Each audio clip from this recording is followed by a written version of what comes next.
Welcome back. तो friends, अभी का वीडियो है एलएसी पर इस रहस्यमयी घाटी में दफन है वो राज जिनके लिए चीन बार बार भारत से कर रहा घुसपैठ। ओ, मेरे को पता है क्या लग रहा है, कोई मिनरल्स होंगे। मेरे को तो ये लग रहा है कि कुछ ऐसी चीज होगी, लिथियम या कुछ इस टाइप का कुछ होगा जो उन्हें पता है कि इसके अंदर है और ये इसलिए उस एरिया को लेना चाहते हैं कि हम वहां से फिर उसको निकाल के अपना यूज करेंगे। बताना, देखते। अच्छा, आप क्या बताना, हम वीडियो देख के पता चल जाएगा। ठीक है, पर मैंने तो ये आइडिया किया। कोई आइडिया नहीं, मेरे को नहीं है। सेम नहीं बोल सकते।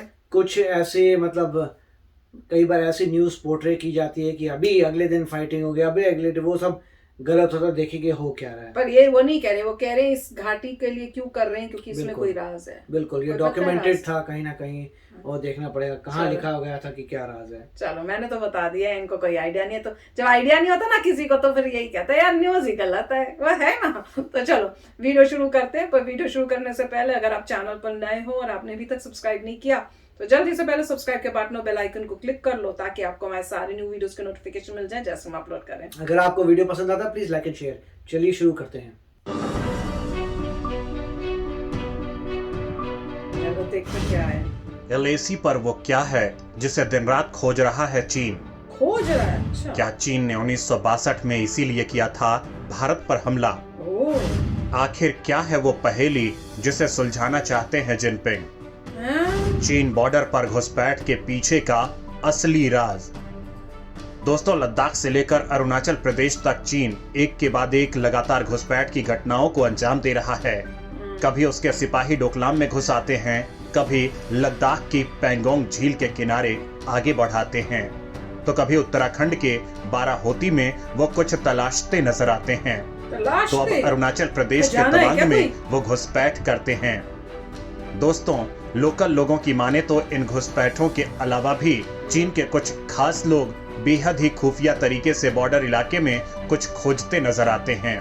और ये आज से नहीं बल्कि 1962 के भारत चीन युद्ध से पहले भी चीनियों को ऐसे करते देखा गया था। यानी दोस्तों, कुछ तो ऐसा है जिसे चीन खोजने में लगा है। कुछ तो ऐसा है कि चीन आए दिन कभी घोड़ों पर, कभी याक के साथ, कभी किसी और जानवर के साथ अपने लोगों को बॉर्डर के पार भेजता है। तो दोस्तों, आज मैं इस वीडियो में एक ऐसी बात बताने वाला हूं जिसे सुनकर और जानकर आप हैरान रह जाएंगे कि जिनपिंग उसी पटरी पर आगे बढ़ रहा है जिस पर कभी माओ आगे बढ़े थे। दोस्तों, आप सोचने पर मजबूर हो जाएंगे कि साल 1962 का युद्ध असल में भारत की जमीन पर, भारत के संसाधनों पर कब्जे के लिए नहीं बल्कि इसके पीछे छुपा था एक खास मकसद जो आज भी चीन के लिए रहस्य बना हुआ है और आज भी चीनी लोग उसी की तलाश में जुटे हैं ताकि वो दुनिया ही नहीं ब्रह्मांड में सबसे शक्तिशाली बन जाए। तो चलिए दोस्तों, इस खास राज और उससे जुड़े चीन के मकसद से रूबरू करवाता हूँ। और दोस्तों, अगर इस मामले में आप भी कुछ जानते हैं तो जरूर बताइएगा। दोस्तों, वो तारीख थी 21 अक्टूबर 1962। सुबह के 5 बजे थे।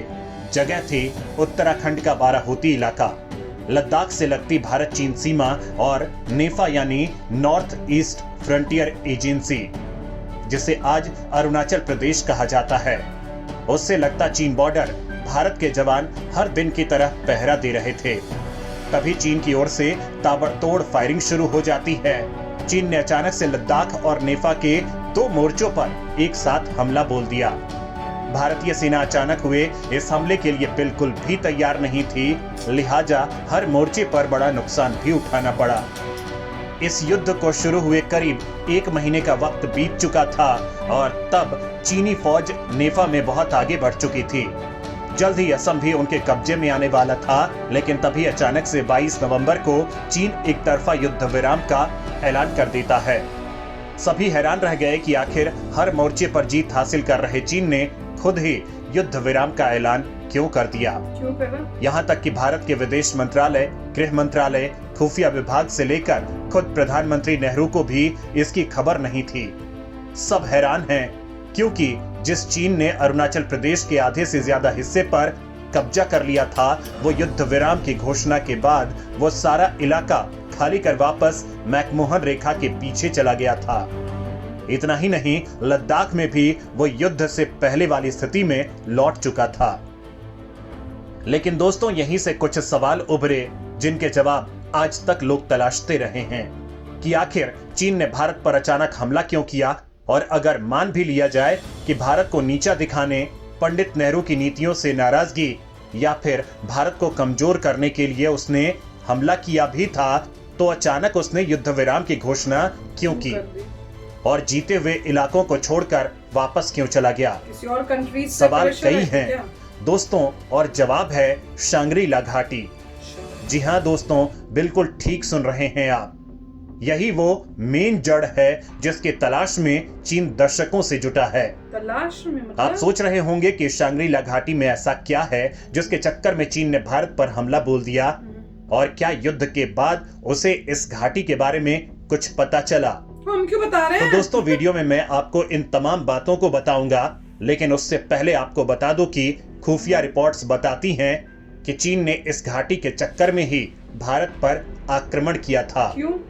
युद्ध से पहले चीन काफी दिनों से शांग्री-ला घाटी के बारे में पता लगा रहा था। चीनी सेना के कुछ लोग तिब्बती लामाओं का पीछा कर रहे थे। उन्हें पक्का यकीन था कि सिद्ध लामाओं को इस घाटी के रास्ते के बारे में पता है। चीनी सेना को ये लामा कभी लद्दाख तो कभी उत्तराखंड के बाराहोती तो कभी अरुणाचल इलाके में जाते हुए मिले। तो चीन को लगा कि ये घाटी लद्दाख, उत्तराखंड से लेकर अरुणाचल प्रदेश में ही कहीं मौजूद है। पर क्यों? अब बात आती है इसकी इनसाइड प्लानिंग की। तो दोस्तों, तब माओ त्से तुंग ने इस शांग्री-ला घाटी के कहानियों के बारे में सुन रखा था कि यहाँ पहुंचने वाला मृत्यु पर विजय पा लेता है या उसकी उम्र लंबी हो जाती है। बस माओ को अपनी उम्र लंबी करने की सनक सवार हो गई, और इसी वजह से उसने सेना को इस घाटी का पता लगाने और उसे अपने कब्जे में लेने का आदेश दे दिया। इसी चक्कर में चीन ने पहले तिब्बत पर हमला कर उसे अपने कब्जे में लिया, लेकिन जब वो तिब्बत में शांग्री-ला घाटी की खोज नहीं कर सका तो उसने भारत पर आक्रमण कर दिया। आज भी चीन की ओर से लद्दाख के इलाकों से लेकर अरुणाचल प्रदेश और सिक्किम के इलाकों पर हक जताने के पीछे असली वजह भी शांग्री-ला घाटी ही है। अब मैं आपको बताता हूँ कि इस शांग्री-ला घाटी में आखिर ऐसा क्या है जिसे माओ ने तब सुन रखा था और इस रहस्य को जानना चाहता था। आखिर कहाँ है शांग्री-ला घाटी? क्यों सैटेलाइट भी नहीं खोज पाते हैं? तो दोस्तों, शांग्री-ला घाटी हिमालय में मौजूद है। इस त्रियामी दुनिया में चौथे आयाम की वो रहस्यमयी और अनजान जगह जहां ना तो कोई जा सकता है और ना ही जिसे कोई देख सकता है। शांग्री-ला घाटी तमाम रहस्यों को अपने में समेटे हुए है। कहा जाता है कि काल यानी समय यहाँ ठहर जाता है। शांग्री-ला घाटी बरमुडा ट्रायंगल की तरह ही रहस्यों से भरी है, या फिर कहें कि उससे भी कहीं ज्यादा रहस्यमयी है तो गलत नहीं होगा। दुनिया को कम से कम बरमुडा ट्रायंगल का एरिया तो पता है कि वो एग्जैक्ट कहां पर स्थित है, लेकिन शांग्री-ला घाटी के बारे में आज तक पता नहीं चल पाया कि आखिर ये कहां है। वो भी तब जब आधुनिक विज्ञान अंतरिक्ष से पल पल की खबर ले लेती है। सैटेलाइट गली गली की लाइव ट्रैकिंग कर सकते हैं, लेकिन इसके बारे में कोई खोज खबर नहीं है। यानी आजकल के मैपिंग सिस्टम का मदद लेकर भी इसे ढूंढा नहीं जा सकता है। यहाँ तक कि सैटेलाइट में भी इसे नहीं देखा जा सकता है। इस जगह को दूसरी दुनिया में जाने का रास्ता भी माना जाता है। कहते हैं कि ऐसे लोग ही वहां जा सकते हैं जो या तो सिद्ध हो या फिर जिनकी आत्मा एक साफ और पाप रहित हो। यह जगह काल से परे मानी गई है। यहाँ उम्र रुक जाती है या फिर बेहद धीमी गति से आगे बढ़ती है। दूसरे शब्दों में कहें तो अगर किसी ने यहाँ कुछ मिनट भी व्यतीत कर लिए हैं तो इस दौरान बाकी दुनिया में सदियां बीत चुकी होती हैं। दोस्तों, आज की साइंस के लिहाज से बात करें तो साइंटिस्ट स्टीफन हॉकिंग ने 11 डायमेंशन बताए हैं। वेदों में 64 मुख्य आयामों का वर्णन किया गया है, जिसमें हम तीसरे आयाम में रहते हैं, मगर शांग्री-ला घाटी चौथे आयाम की जगह है। ये रहस्यमयी और आध्यात्मिक लोगों की दुनिया है।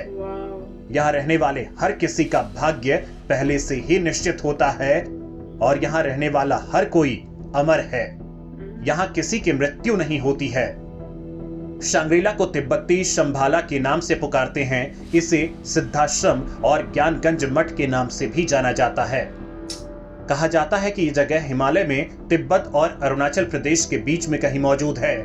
मान्यता है कि महाभारत युद्ध के बाद पांडव यहीं पर गए थे। बौद्ध धर्म की कुछ किताबों में भी ज्ञानगंज मठ का उल्लेख है। कहते हैं कि महात्मा बुद्ध को इस जगह के बारे में ज्ञान हो चुका था। इसी वजह से तिब्बत के बौद्ध लामा या सिद्ध पुरुष इस स्थान को शंभाला के नाम से बुलाने लगे। तिब्बती लोगों में यह मान्यता है जब भविष्य में दुनिया अपने बुद्ध और आपदाओं से तबाही के कगार पर खड़ी होगी, तब शांग्रीला घाटी से ही कोई सिद्ध पुरुष आकर दुनिया को तबाही से बचाएगा। ज्ञानगंज मठ या सिद्धाश्रम में केवल वही जा सकता है जिसे खुद वहां रहने वाले सिद्ध लोग बुलाएं। हिंदू मान्यताओं के मुताबिक वो 7 व्यक्ति जिन्हें चिरंजीवी यानी अमर होने का वरदान प्राप्त है, वो दुनिया की नजरों से दूर इसी शांग्रीला घाटी में ही रहते हैं। ये 7 चिरंजीवी हैं अश्वत्थामा, राजा बलि, वेदव्यास, हनुमान जी, विभीषण, कृपाचार्य और परशुराम। शांग्रीला घाटी पर क्या कहता है विज्ञान? क्या यहाँ हजारों साल जीते हैं लोग? ज्ञानगंज में योगियों के अमर रहने की बात पर वैज्ञानिक तर्क ये है कि एक निश्चित आयु के बाद जीव की मौत हो जाती है। अगर बॉडी में लगातार नए सेल्स बनते रहें और किसी तरह से ऑर्गन्स को लंबे समय तक स्वस्थ रख सके तो इंसान भी 1000 साल से ज्यादा जी सकता है। न केवल साइंस बल्कि आयुर्वेद में भी कुछ ऐसा ही कहा गया है। ज्ञानगंज मठ में रहने वाले ऋषि योग विद्या में पारंगत होते हैं और इसी के सहारे वे अपनी भावनाओं को कंट्रोल कर सकते हैं। इंसान ऐसा नहीं कर सकता। इंसान का किसी भी चीज पर कोई कंट्रोल नहीं है और ना ही मौत पर उसका कोई वश चलता है। लोगों का ऐसा मानना है कि यह जगह किसी खास धर्म से संबंधित नहीं है। यहाँ तक वही पहुंच पाएगा जो किसी तरह से खुद को यहाँ के लायक बना लेगा। दोस्तों, कहा जाता है कि शांग्रीला यानी सिद्धाश्रम अरुणाचल प्रदेश के पास नहीं बल्कि कैलाश पर्वत के पास मौजूद है, जिसे विश्वकर्मा ने ब्रह्मा के कहने पर इस अलौकिक आश्रम को बनाया था, जिसके एक तरफ कैलाश मानसरोवर, दूसरी तरफ ब्रह्म सरोवर और तीसरी तरफ विष्णु तीर्थ है। कहते हैं कि ईश्वर इस दुनिया के लोगों से यहाँ रहने वाले सिद्ध पुरुषों के जरिए ही मिलता है या फिर वो यहाँ रहने वाले लोगों के सीधे संपर्क में रहता है। हालांकि जिस तरह स्वयं कैलाश पर्वत अपने आप में महान रहस्यों को समेटे हुए है, उसे देखते हुए इस बात से इनकार भी नहीं किया जा सकता है कि यह स्थान कैलाश पर्वत के पास ही है। दोस्तों, अब बात आती है इसकी खोज की, तो दुनिया के कई हिस्सों से लोग इस घाटी के बारे में सुनकर इसका पता लगाने हिमालय पहुंचे, लेकिन उनमें से ज्यादातर लापता हो गए और लौटकर ही नहीं आए। ब्रिटिश उपन्यासकार जेम्स हिल्टन ने 1933 में एक किताब लिखी जिसका नाम है Lost Horizon about the lost kingdom of Shangri-La. इस किताब के सामने आने के बाद दुनिया के ज्यादातर लोगों को इस स्थान के बारे में पता चला। हालांकि जेम्स हिल्टन ने अपनी किताब में इस जगह को काल्पनिक करार दिया है। इस किताब पर हॉलीवुड में फिल्म भी बन चुकी है। खैर, जो भी हो, अगर शांग्रीला घाटी को दुनिया की सबसे रहस्यमयी जगह कही जाए तो गलत नहीं होगा। लेकिन चीन की ओर से इसकी खुफिया तरीके से खोज और घुसपैठ के पीछे ने इसको फिर से चर्चा में ला दिया है, क्योंकि चीन हर हाल में इस जगह तक पहुंचना चाहता है। तो फ्रेंड्स, बड़ा ही अमेजिंग था यार। वैसे देखो, इतनी चीजें अननोन है, मिस्ट्रीज है हमारे लिए, तो बिलीव तो करना पड़ेगा। जब डेथ ऐसी चीज है जो कोई उसका आंसर नहीं दे सकता, डेथ और बर्थ, राइट, तो फिर आप नहीं, अभी मैं तो बिलीव कर रही हूँ। मैं तो बिलीव इसलिए नहीं करता, तो कर रही क्योंकि आपको कोई साइंटिफिक प्रूफ चाहिए, इन द सेंस कि जैसे कह रहे हैं कि जो ह्यूमन बॉडी हजारों साल जी सकती है। हाँ, तो इंडिया में कई ऐसे लोग होने चाहिए जिन्होंने वर्ल्ड रिकॉर्ड ब्रेक किया। उन्होंने कहा है कि अगर 200 साल आगे अभी नहीं, जो ओल्डेस्ट पीपल हैं, जो लिविंग ओल्डेस्ट पीपल इंडिया में को नहीं है। हाँ, पर वो ये नहीं कह रहे कि जी सकते, वो कह रहे हैं अगर उसमें ऐसे वो चेंजेस हो जाए, हाँ, तो कि जो बॉडी के जो सेल्स हैं वो और रीजनरेट हो जाए मरने की जगह। 7 लोग हैं जो हमारे हिसाब से वहाँ अभी रहते हैं। हनुमान जी भी हैं उसमें, सब वो कह रहे हैं वहां नहीं रहते, वो कह रहे हैं कि, और हमने एक वीडियो भी किया था जिसमें कहा था कि हनुमान जी हैं यहाँ पे अभी भी। मैं तो मानती हूँ। क्यों मानती हूँ? बिल्कुल। मैं बताऊं क्यों मानती हूँ।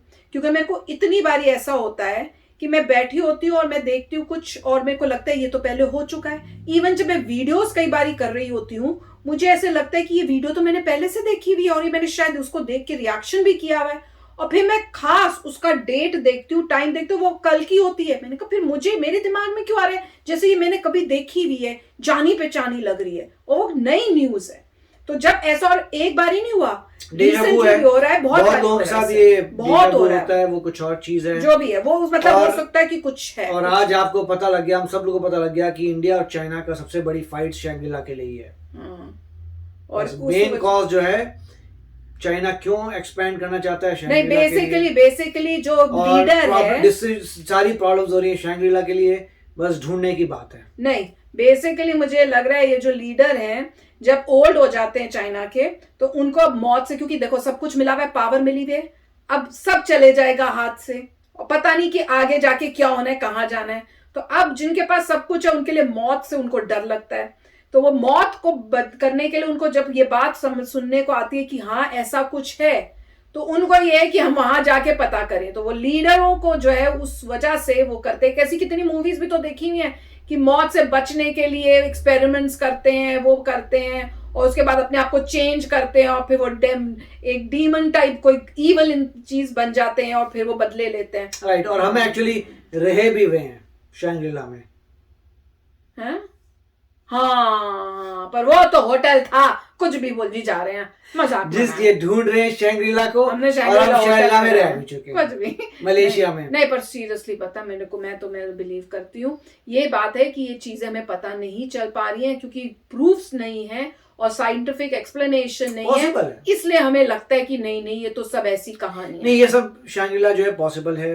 सिर्फ ये है कि मुझे लगता नहीं है कि इंडिया और चाइना में जो फाइट हुई है या उन्होंने जो रिटर्न की टेरिटरी शैंग्री-ला की वजह से थी, ऐसा नहीं पॉसिबल। हाँ, हो सकता है वापस तो नहीं देने वाले, कोई और वजह भी हो सकती है, पर ये एक एंगल है कि भाई हो सकता है कि ये ढूंढ रहे हैं उस एरिया को, और वो एरिया ऐसा है कि किसी को भी नहीं मिल सकता। पर किसी दिन जब ये बात पता चलेगी, वो कह रहे हैं ना कि बहुत जब डिवास्टेशन हो जाएगी, जो भी है, अगर मिस्टर दलाई लामा को नहीं पता तो फिर किसको पता होगा। वो तो ये भी है, पर देखते हैं भैया, कंफ्यूजन है, पर मतलब जो आप बोल भी नहीं सकते कि ये नहीं हो सकता क्योंकि किसी को पता नहीं है। तो आप भी शेयर करना अपने थॉट्स, बट था तो वीडियो बड़ा ही अमेजिंग यार। तो चलो चलते, मिलेंगे नेक्स्ट वीडियो में बहुत ही जल्द। Till then take care and bye bye. तो अगर आप मेरे इस चैनल पे नए हो तो जल्दी से सब्सक्राइब के बटन को हिट करो और बेल आइकन को क्लिक करो ताकि आपको मेरा जब नया वीडियो मैं लगाऊं आपको उसके बारे में जल्दी से पता चल जाए।